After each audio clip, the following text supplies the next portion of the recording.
시청자 여러분 안녕하십니까? 뉴스 현장 시작합니다. 논란이 끊이지 않던 강선우 여성가족부 장관 후보자와 이진숙 교육부 장관 후보자의 거취가 이르면 오늘 결정될 것으로 보입니다.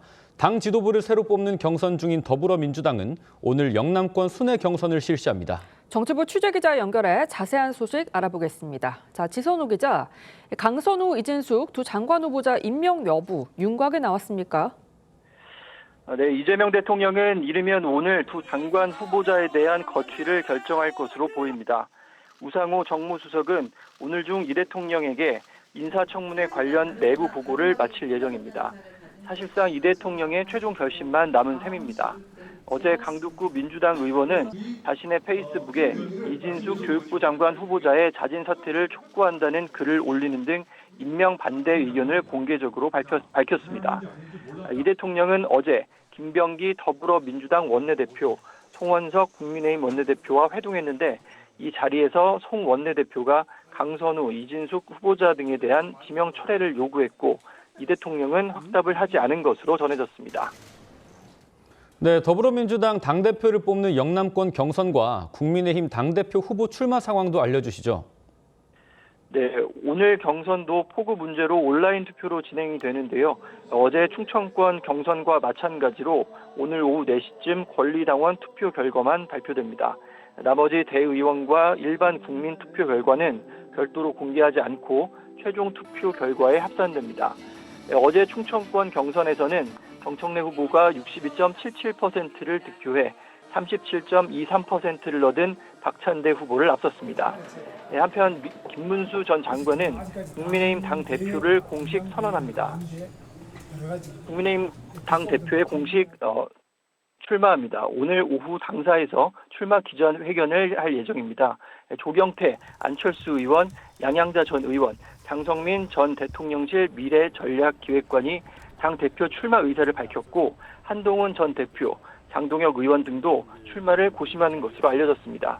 지금까지 정치부에서 전해드렸습니다. 네, 지금 김문수 전 장관이 당대표 출마 선언을 위해 입장을 했습니다.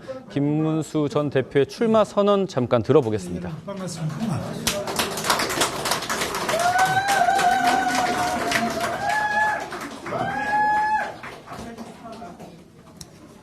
존경하는 국민 여러분, 당원 동지 여러분, 집중호우로 전국 곳곳에서 수해가 발생해서 많은 국민이 피해를 입고 있어 안타깝습니다. 비 피해가 더 이상 확산되지 않도록 온 국민이 총력을 다해 피해를 예방하고 복구 작업하시느라 얼마나 노고가 많으십니까? 저와 우리 국민의 힘도 최선을 다해서 피해 예방과 복구를 위해 모든 노력을 다할 것을 다짐합니다. 저 김문수는 오늘 비장한 심정으로 국민의힘 당대표 선거에 출마할 것을 선언합니다.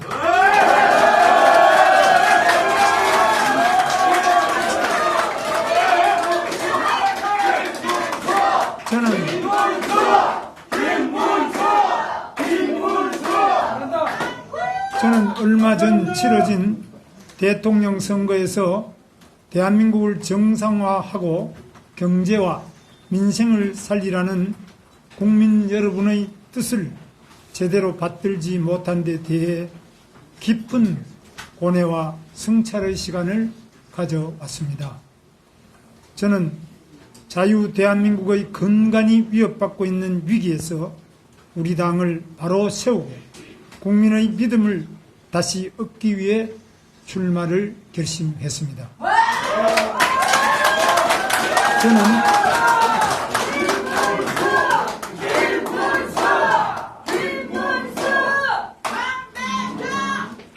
저는 당 대표가 되어 이재명 정권의 폭주를 막고 자유민주주의 대한민국을 더욱 위대하게 이끌어 나갈 수 있도록 국민의 힘을 혁신하겠습니다.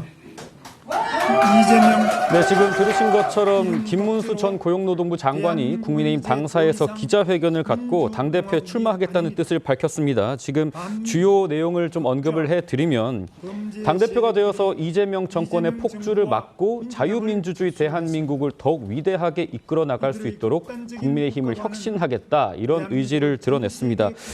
박민영 대변인님, 김문수 전 장관이 이제 그 대선 후보 이후 처음으로 등장을 해서 당권 경쟁에 나선 건데 국민의힘 당심과 민심을 잡을 수 있을까요?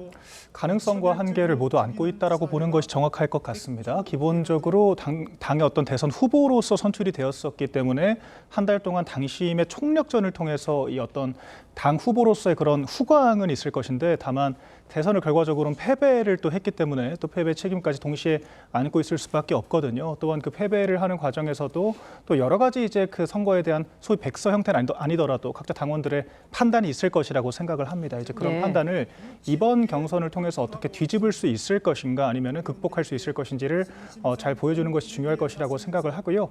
일단은 당 후보로서의 그런 후광 효과가 있기 때문에 아마 지지율은 상당히 리드하는 양상으로 출발을 할 것 같습니다. 이런 네. 양상이 앞으로 어떤 구도로 흘러갈지를 지켜보는 것이 좋은 관전 포인트일 것 같습니다. 네, 저희가 지금 계속해서 기자회견에서 나오는 내용들을 취재를 하고 있는데 김 전 장관이 반미, 극좌, 범죄 세력들이 이재명 정부와 민주당을 접수하고 있다면서 이재명 총통 독재가 입법 폭주를 일삼고 있다, 이렇게 강하게 비판을 했습니다. 대선 후보 당시에 구호와 대동소이한데 그러면서 좀 눈에 띄는 게 상당히 전투력 강한 야당으로 변모하겠다라는 의지를 드러냈거든요. 김문수 전 장관의 출마, 이렇게 어떻게 보십니까? 글쎄요, 그렇게 많은 국민들이 공감해 주실 것 같진 않아 보인다라는 말씀을 드리고 싶고요. 김문수 전 장관이 대선이 끝난 직후에 당대표 출마에 대한 이야기를 들었을 때 난 당대표에 욕심이 없다, 나보고 당대표 나가라고 하는 건 쓰레기 더미에 들어가라는 것이다 라는 발언을 했던 적이 있죠. 네. 그래서 국민의힘을 쓰레기 더미에 비유한 적이 있는데 이렇게 한 달 만에 또 말을 바꿔버렸습니다. 사실 그 대선 그 후보 경선 기간에도 계속해서 한덕수 후보와의 단일화를 이야기하다가 본인이 후보된 이후에는 또 말을 바꾸지 않았었습니까? 그때 문제가 됐었는데, 그렇기 때문에 이 김문수 전 장관이 정치인으로서의 신뢰를 과연 얻을 수 있겠는가, 말을 이렇게 쉽게 바꾸는 사람이라는 이미지가 저는 강해지고 있기 때문에 물론 대변인께서 말씀하신 부분이 있죠. 이 당 후보였다는 거, 대선 후보였다는 후광 효과 때문에 상당히 초반에는 지지율을 좀 리드할 가능성은 있습니다만, 제가 봤을 때 지금 장동혁 후보도 나온다는 거 하는 거 봤을 때 그러니까 구주류 세력들, 친윤 세력들은 김문수 후보를 밀지 않을 걸로 전 예측이 됩니다. 그런 상황 속에서 아마 좀 혼전 양상이 되지 않을까, 저는 그렇게 봅니다. 네, 국민의힘 당권 경쟁에 관심이 쏠리고 있는 가운데 어제 한동훈 전 대표 그리고 일찌감치 당대표 출마 의지를 밝힌 안철수 의원이 회동을 가졌습니다.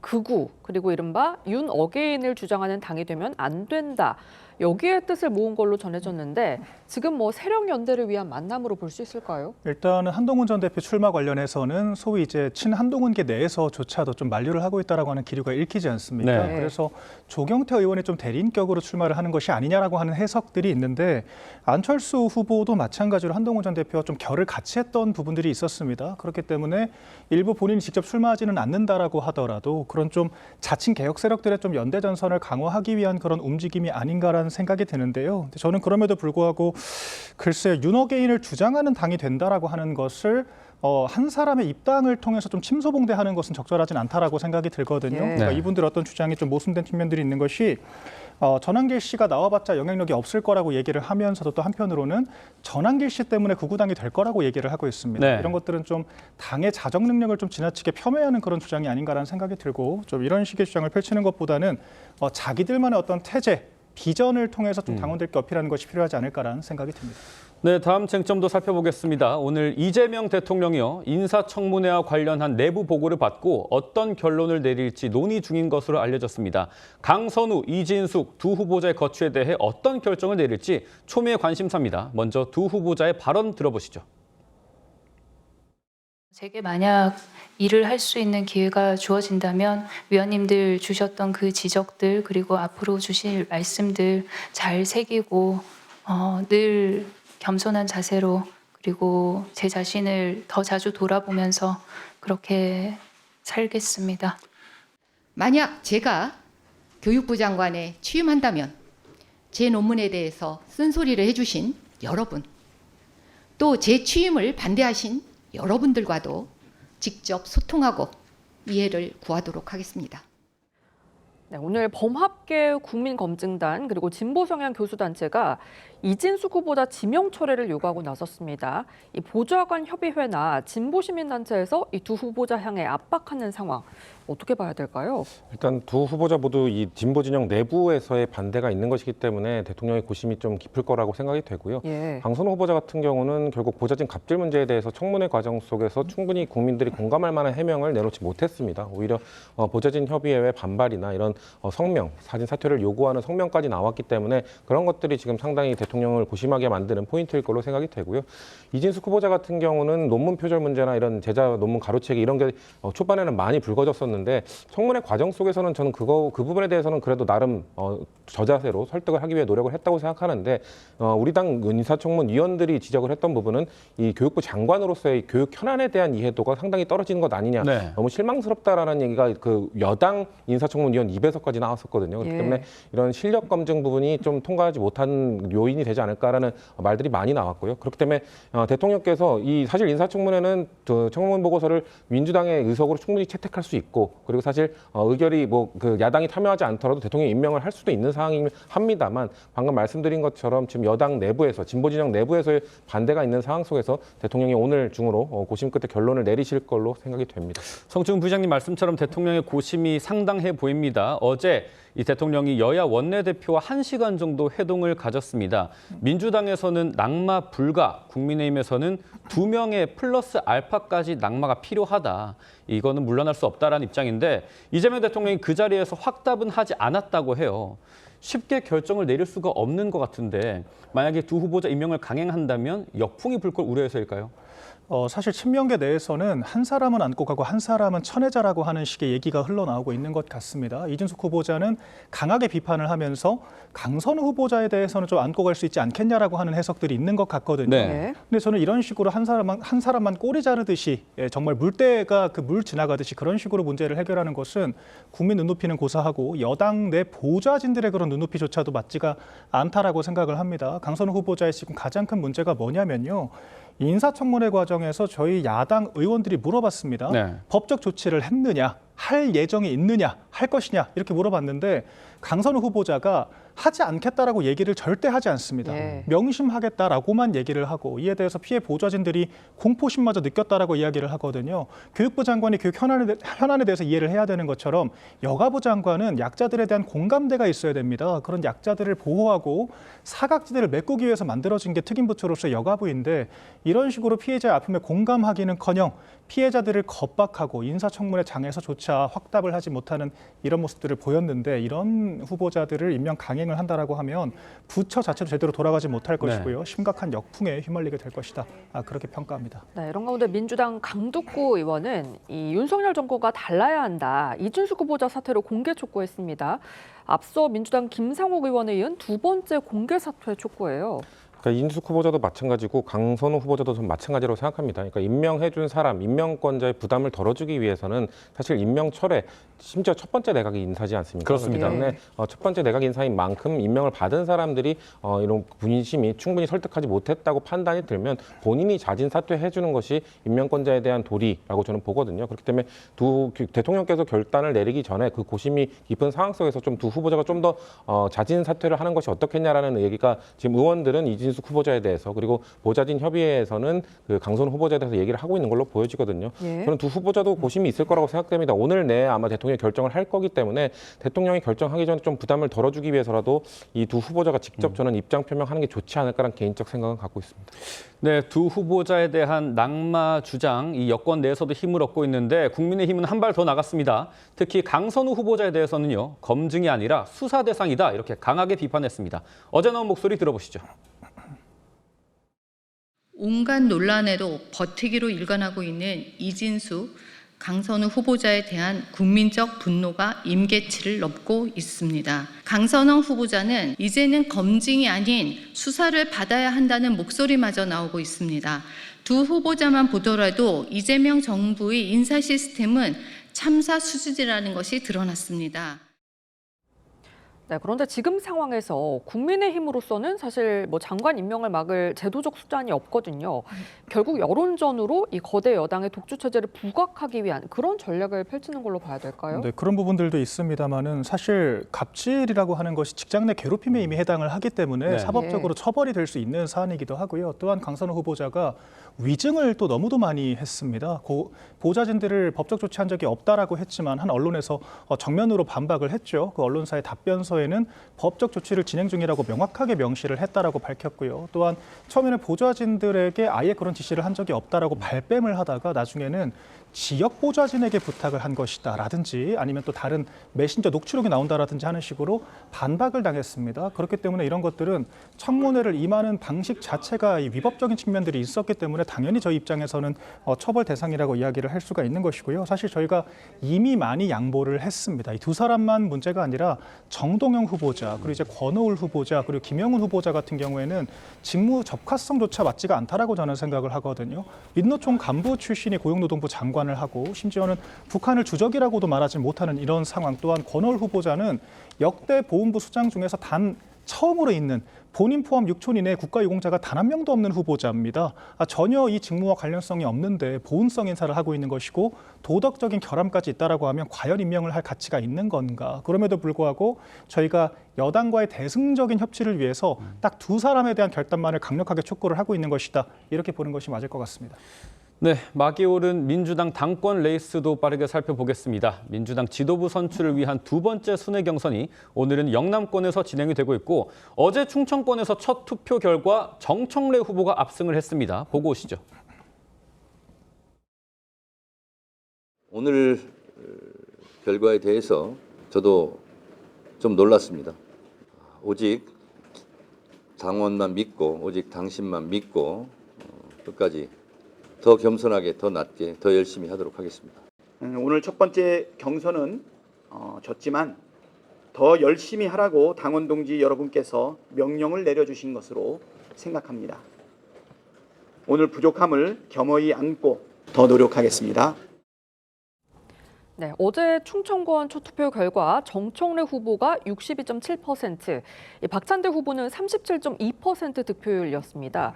개혁과 강력한 리더십, 이걸 강조한 정청래 후보에게 당심의 손을 들어줬다, 이렇게 봐야 될지 이 기세가 계속해서 이어질 거라고 보시는지 궁금합니다. 일단 어제 발표된 거는 권리당원 투표입니다. 그러니까 전체 55%고요. 15%의 대의원, 나머지 30% 일반 국민 여론조사가 있는데 이거는 나중에 한꺼번에 발표를 하기 때문에 지금 권리당원만 발표가 된 겁니다. 네. 근데 권리당원에서는 정청래 후보가 좀 앞설 거라는 예측들은 있었어요. 근데 예상보다 지금 격차가 크게 나타났기 네. 때문에 아까 정청래 후보도 본인도 놀랐다라고 말할 정도인데 예. 글쎄요, 뭐 다양한 분석들이 있겠지만 뭐 정청래 의원이 또 충청도 출신인 것도 있고요. 그런 것들도 전반적으로 반영되지 않았을까라는 예측도 있고 다들 정청래 후보가 초반에는 좀 치고 나가고 박찬대 후보가 좀 뒷심을 발휘할 것이다라고 얘기를 했기 때문에 오늘 영남권과 이후에 있는 좀 경선 일정을 보면서 흐름을 보는 것이 좋을 것 같다. 아직까지는 좀 흐름을 뭐 정청래 후보가 완벽하게 잡고 있다라고 판단내기에는 아직 충청권만 나왔다라는 말씀 정도 드리겠습니다. 예. 지금 여기서는 누가 더 이른바 찐명인가, 찐명 선명성을 부각하는 경선이 될 것이다라는 평가가 지배적이었지 않습니까? 네.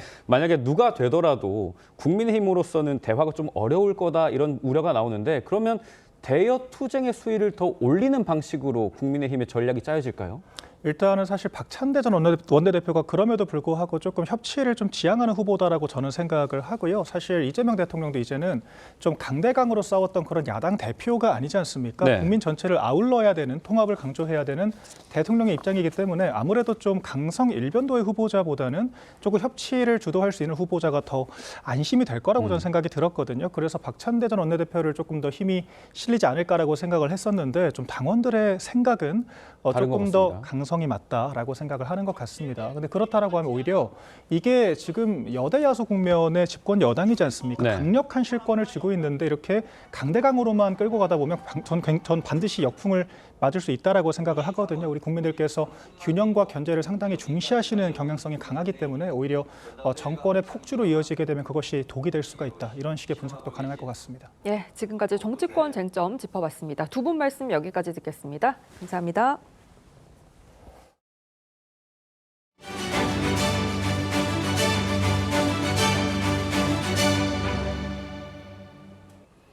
이 닷새간 내린 극한 호우에 전국에서 피해가 눈덩이처럼 커지고 있습니다. 급류에 휩쓸리거나 토사에 매몰돼 현재까지 최소 14명이 숨지고 12명이 실종됐습니다. 경남 산청에서만 8명이 숨졌고 6명은 연락이 끊어졌습니다. 현장 나가 있는 취재기자 연결합니다. 자, 이상배 기자, 도로가 끊겼다는데 취재도 쉽지 않겠네요. 네, 제가 나와 있는 이곳은 경남 산청군에 들어가는 초입 부분 산길에 있습니다. 제 뒤에 보이시는 것처럼 현재 도로는 나무와 바위 그리고 토사물들이 쏟아져서 이동이 쉽지 않은 상황입니다. 현장 주변 모습은 그야말로 아수라장이라고 할 수 있는데요.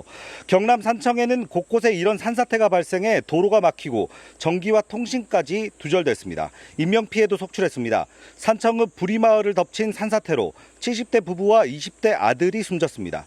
70대 부인은 토사에 매몰됐다 오늘 아침에야 숨진 채 발견됐습니다. 인근 모고리에는 산에서 급류와 함께 커다란 바위들이 굴러내려오면서 마을이 통째로 사라졌는데 한 명이 실종된 상태입니다. 산청 지역에서 산사태나 급류로 숨진 사람은 현재까지 8명, 실종자는 6명으로 집계됐습니다. 119는 가용 인력과 장비를 동원해 수색 작업을 벌이고 있습니다. 침수와 산사태 위험 등으로 산청을 포함해 경남에서는 6,800여 명이 대피했는데 3,000여 명은 아직까지 집에도 돌아가지 못하고 있는 상황입니다. 특히 일부 이재민들의 경우 산불로 주택 등이 전소된 상태에서 이번 물난리까지 겪은 것으로 전해졌습니다. 네, 상황이 심각해 보입니다. 이 밤 사이에는 경기도 가평에 집중호우가 쏟아졌는데 전국적인 피해도 커지고 있죠. 네, 그렇습니다. 오늘 새벽에 내린 폭우로 경기 가평에서 현재까지 2명이 숨진 것으로 전해졌습니다. 또 2명이 실종됐고 8명은 가족과 연락이 되지 않아 현재 당국이 소재를 파악하고 있는 상황입니다. 새벽 4시 40분쯤 가평군 조정면 신상리에서 펜션 건물이 무너지면서 4명이 매몰됐다. 3명은 구조됐지만 70대 여성은 숨진 채 발견됐습니다. 20분 전에는 대보리 대보교에서 40대 남성이 급류에 떠내려오다 다리 구조물에 걸려 숨진 채 발견됐습니다. 5시 20분쯤에는 재령리에서 산사태로 1명이 실종됐고 인근에서 1명이 급류에 떠내려가며 소방당국이 수색 작업을 벌이고 있습니다.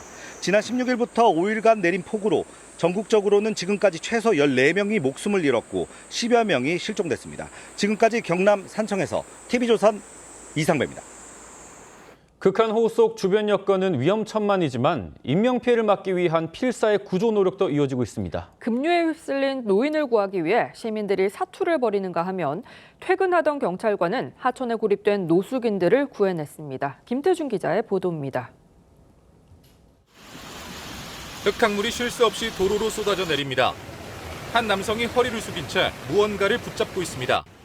인근 하천 둑이 무너지면서 급류가 흐르는 현장, 또 다른 남성도 물속으로 뛰어들었습니다. 하지만 거센 물살을 이겨내는 게 쉽지 않습니다.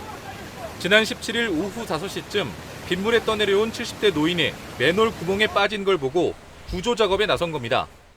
사람이 이리 튕고 떼국떼국 굴러더라고. 다리가 두 쪽 다 끼어있다 하더라고. 당시 광주 지역엔 차량까지 떠다닐 정도로 많은 비가 내리고 있었습니다. 하지만 사고 현장 인근에서 자동차 공업사를 운영하는 최승일 씨와 직원들은 노인의 생명이 달린 위태로운 상황을 보고만 있을 수 없었습니다. 차가 이제 내려오잖아요. 직원들 버티고 있어서 그러지 안 그랬으면 저나 그 어르신이나 같이 밀려가. 20여 분 만에 사투 끝에 이들은 노인을 구했고 병원 치료를 받은 노인은 건강을 회복한 것으로 알려졌습니다. 대전에서 퇴근 중이던 경찰관이 하천에 고립된 노숙인들을 구했습니다.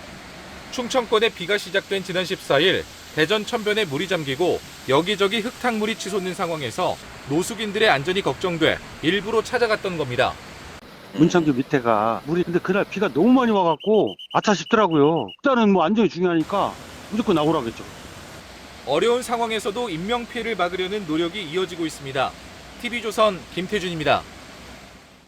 닷새간 이어지고 있는 기록적인 폭우에 특히 산청과 가평 지역에서 피해가 잇따르고 있습니다. 폭우 상황과 함께 내일부터 신청하게 되는 민생회복 소비 쿠폰 꿀팁까지 권상희 시사문화평론가와 짚어보겠습니다. 안녕하십니까? 안녕하세요. 오늘 새벽 11시 기준이죠. 전국에 내린 폭우로 모두 14명이 사망을 했습니다. 특히 누적 강수량 700mm를 넘긴 산청 쪽에 피해가 집중됐다고요? 네, 그렇습니다. 지금 14명 사망자 가운데 산청에서만 사망자가 8명이 발생한 것으로 알려졌습니다. 그리고 지금 실종자도 10여 명이 넘는 것으로 알려졌는데 이 가운데서 6명이 산청에서 네. 이 실종자가 발생한 것으로 알려졌는데 이 산청 외에도 광주 북구에서 지금 남성 2명이 물에 떠내려간다는 신고가 접수돼서 현재 수색 작업이 이어지고 있는 것으로 전해집니다. 네, 지금 뭐 산청에서 인명피해가 컸던 이유가 산사태 때문인데 가평에서도 산사태가 났다고요? 네, 그렇습니다. 앞서 다들 리포트 보셔서 아시겠지만 20일 새벽 경기도 가평에서 폭우로 인한 산사태가 발생한 건데요. 이번 산사태로 주택 3채가 무너지면서 주민 4명이 매몰됐습니다. 그 가운데서 3명은 구조됐는데 70대 여성 A씨의 경우 숨진 것으로 파악됐습니다. 이 밖에도 오전 5시경에 가평군 소재의 한 펜션에서 함께 투숙하던 친구가 이 차 옮긴다고 나갔는데 연락이 끊겼다. 네. 이런 내용의 신고가 접수되기도 했습니다. 이 비가 그치는 게 시급할 텐데 비가 그쳐도 산사태가 발생할 위험이 크다고 해요. 전조 증상은 뭐고 어떻게 대처를 해야 될까요? 네, 그렇습니다. 왜냐하면 지금 비가 그쳤다 하더라도 비의 토사가 누적된 상황이잖아요. 네. 그렇기 때문에 산사태 위험이 크고요. 특히나 지난 봄에 대형 산불이 나지 않았습니까? 그렇습니다. 이런 지역의 경우 산사태 발생 가능성이 훨씬 더 높은 것으로 전해집니다. 네. 전조 증상부터 말씀을 드리면 산 경사면에서 갑자기 많은 양의 물이 샘솟는 경우 전조 증상의 하나라고 보여지고요. 그리고 평소 잘 나오던 샘물이나 지하수가 갑자기 나오지 않는 경우도 네. 산사태 발생 가능성이 커진다고 보여집니다. 또 바람이 없는데 나무가 갑자기 흔들린다거나 갑자기 기울어지는 경우, 또 배수로에 흙탕물이 차오르는 경우가 산사태 발생 가능성이 큰 전조 증상이라고 볼 수 있고요. 이럴 경우에 인근 콘크리트 구조물이 있는 건물로 대피하는 게 안전합니다. 지역의 경우 뭐 마을마다 마을 회관들이 있잖아요. 네. 이런 곳으로 대피하시는 게 안전하고요. 저지대나 골짜기 그리고 이 토사 흐름 예상 구역에서는 반드시 벗어나시는 게 좋습니다. 또 대피하기 전에 가스나 전기 차단하시는 거 잊지 마시고요. 대피 시에도 생필품이 있다면 챙겨서 나오는 게 중요합니다. 지금 사실 관련해서 지역의 여러 이 비 피해 소식들이 전해지면서 네. 이 가축 때문에 내가 산사태가 나도 또는 비 피해가 커도 집을 나올 수가 없습니다. 이런 목소리를 내셨던 주민들도 있었던 걸로 알려졌는데요. 지역에서 대피 명령이 있거나 안내가 있을 경우 반드시 여기에 따라야 합니다. 네. 네, 이제 곧 뭐 비가 그친다고 하는데 비가 그쳤다고 해서 안심하면 안 되고 이제 전염병을 또 유의해야 한다고요? 네, 그렇습니다. 집중호우로 피해를 본 지역들이 상당히 지금 많아지고 있잖아요. 감염병 위험 역시 급속도로 커지고 있는 상황입니다. 예. 연이은 침수 피해 폭염에 지금 습도까지 높은 상황이에요. 고온 다습한 날씨에 또 위생 사각지대가 겹치면서 뭐 수인성이라든지 식품맥에, 모기맥에 이 호흡기 피부 감염병의 집단 발생 가능성이 상당히 높습니다. 지금 사실 주거지 비 피해 입으신 지역들이 상당히 많잖아요. 그렇습니다. 음식과 식수원까지 오염되면서 질병균이 상당히 쉽게 확산될 수 있는 그런 상황이 조성된 겁니다. 뭐 일상으로 복귀했을 경우에 위생수칙 지키시는 것 잊지 마시고요. 만약에 예방접종이 필요한 상황이라면 예방접종 미루지 마시기 바랍니다. 전염병 차단에 필수적입니다. 네, 다음은 내일부터 신청이 시작되는 소비 쿠폰 이야기로 이어가 보겠습니다. 1인당 최대 55만 원의 소비 쿠폰 지급을 앞두고 유통업계가 총력전을 펼치고 있습니다. 소비 쿠폰을 쓸 수 있는 편의점은 한우, 장어까지 들여놓으며 고객 잡기에 나섰고 사용처에서 빠진 대형마트는 대규모 할인 행사로 방어전에 나섰는데요. 그 풍경을 제가 직접 전해드리겠습니다. 서울의 한 대형마트. 문을 열자마자 손님들이 몰리는 곳 생닭 코너입니다. 2마리를 3,000원대 살 수 있는 초특가 할인에 궂은 날씨에도 이른바 오픈런이 벌어진 겁니다. 고객님 닭은 다 똑같으니까 고르지 않으셔도 돼요. 네, 1인 한 봉지씩 가져가시면 됩니다. 치솟는 장바구니 물가에 소비자들은 모처럼의 할인이 반갑습니다. 초복이 왔는데 닭도 비싸고 모든 물가가 비싼데 한정 세일을 한다 그래서 그냥 달려왔어요. 대형마트는 소비 쿠폰 사용처에서 제외되자 쿠폰 지급 전 먼저 고객을 잡기 위해 손해를 감수한 할인 전략을 택했습니다. 저희가 10년 전 판매가보다 더 저렴하게 마리당 1,790원에 기획을 했습니다. 소비 쿠폰 대목을 앞둔 편의점들은 기획 상품을 선보이며 맞불을 놨습니다. 보기 힘들었던 한우, 장어, 전복까지 매장에 들여놓고 쿠폰 지급에 맞춰 최대 50%에 달하는 한정 할인도 준비하고 있습니다. 과거 재난지원금 지급 당시에 축산상품 소비가 늘어서 실속형 한우 상품 등도 다양하게 준비했습니다. 배달앱도 식당 단말기로 대면 결제를 진행하면 소비 쿠폰을 쓸 수 있다는 점을 적극 안내하며 고객 잡기에 가세했습니다. 소비 쿠폰이 불러온 유통가 대전, 내수 불황 속 돌파구를 찾기 위한 생존 경쟁이 뜨거워지고 있습니다. TV조선 임유진입니다. 자, 민생회복 소비 쿠폰 내일부터 신청이 가능하다고 합니다. 그런데 언제 어떻게 신청을 해야 되는지가 좀 궁금해요. 일단 이달 21일 오전 9시부터 9월 12일 오후 6시까지 신청이 가능합니다. 예. 월요일부터는 출생연도 끝자리를 기준으로 해서 신청하실 수가 있는데요. 끝자리가 1과 6인 분들은 월요일, 2와 7인 분들은 화요일 이렇게 신청하는 네. 시기입니다. 재난지원금 때와 비슷하다라고 그러네요. 생각하시면 됩니다. 온오프라인 모두에서 신청 가능하고요. 지역사랑 상품권이나 또 선불카드, 신용카드, 체크카드 형태로 발급받을 수가 있습니다. 지역사랑 상품권으로 발급을 받으려면 지역사랑 상품권 모바일 앱이나 주민등록상 주소지를 관할하는 읍면동 주민센터에서 신청이 가능하고요. 신용카드 또는 체크카드로 발급을 받으려면 카드사 홈페이지 또는 앱, 또 콜센터, ARS 이용하시면 되고요. 카드사와 제휴한 은행 영업점들이 있습니다. 예. 이곳에 직접 방문하셔서 오프라인에서 신청하시는 것도 가능합니다. 네, 그런데 혜택을 10,000원 더 받을 수 있는 방법이 있다고요? 네, 그렇습니다. 서울시는 소비 쿠폰의 혜택을 늘리기 위해서 꿀팁을 공개했는데요. 소비 쿠폰을 서울 지역 화폐지역, 서울사랑 상품권으로 받게 되면 결제 수수료도 없고요. 온라인과 배달 앱 등에서 이 다양한 혜택을 받을 수가 있습니다. 네. 이 서울시 공공배달 앱이죠. 서울 배달 플러스 땡겨요에서 소비 쿠폰으로 2만 원을 넘게 3번 주문을 하게 되면 10,000원을 서울사랑 상품권 잔액으로 받을 수 있습니다. 네. 예를 들자면 2만 원짜리 치킨을 3번 사서 먹게 되면 6만 원을 사용하게 되잖아요. 그러네요. 그런데 이 지금 꿀팁을 이용하게 되면 이 10,000원을 돌려받게 됩니다. 그런데 이런 혜택이 서울 시민들한테만 적용된다는 게 좀 아쉽긴 합니다. 근데 여기에 더해서 모든 매장에서 쓸 수 있는 게 아니고 기한이 있다고 해요. 어디서 언제까지 써야 하나요? 일단 11월 30일까지는 모두 소진을 시키셔야 합니다. 네. 대형마트나 백화점, 기업형 슈퍼마켓에서는 사용할 수가 없는데요.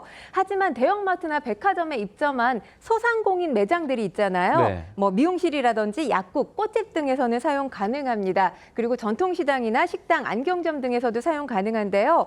연매출 30억 원 이하 소상공인 가맹점에서 사용할 수가 있습니다. 편의점이나 일부 프랜차이즈 카페 등도 이 기준을 적용받게 되는데 본사 직영점 같은 경우는 원칙적으로 사용이 불가능하고요. 가맹점에 한해서만 사용이 가능합니다. 네, 그런데 이번에 주민등록상 주소지에 따라서 이게 쓸 수 있는 곳이 정해져 있잖아요. 네. 만약에 이사를 가면 이사간 지역에서 쓸 수 있는 건가요? 제 설명을 조금 들으셔야 될 것 같습니다. 지역사랑 상품권으로 소비 쿠폰을 받았다라고 한다면 사용 지역 변경이 불가능합니다. 그러니까 이사 가기 전에 다 쓰고 이사를 가시는 게 맞고요. 사용 기간 중에 이사 계획이 있으신 경우에는 카드형으로 발급받는 게 현명한 방법이라고 할 수 있겠습니다. 네. 신용카드나 체크카드로 쿠폰을 받았다면 사용 지역 변경이 가능하기 때문인데요. 소비 쿠폰은 지난달 18일 기준으로 해서 주민등록상 주소지에 따라서 쿠폰 사용 지역이 결정됩니다. 단 전입 신고가 완료됐다 이랬을 경우에는 카드사 앱이나 고객센터를 통해서 직접 변경 신청해야 됩니다. 변경 신청했을 경우에 서류가 필요할 가능성, 예를 들자면 뭐 등본이라든지 전입신고 확인서 등이 요구될 수도 있습니다. 네, 그리고 내일부터 신청을 하는데 거동이 불편한 시민들을 위해서 찾아가는 신청 서비스도 진행이 된다고 해요? 네, 그렇습니다. 고령자라든지 장애인 또 독거 어르신 같이 이동이 불편한 주민들을 대상으로 지자체 직원이 직접 방문해서 관련 신청을 도와주니까요.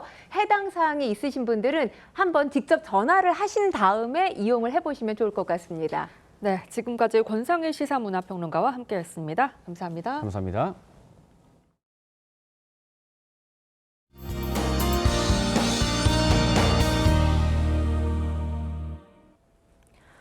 억수같이 쏟아지던 비도 대부분 잦아들고 산발적인 빗방울만 조금 떨어지고 있습니다.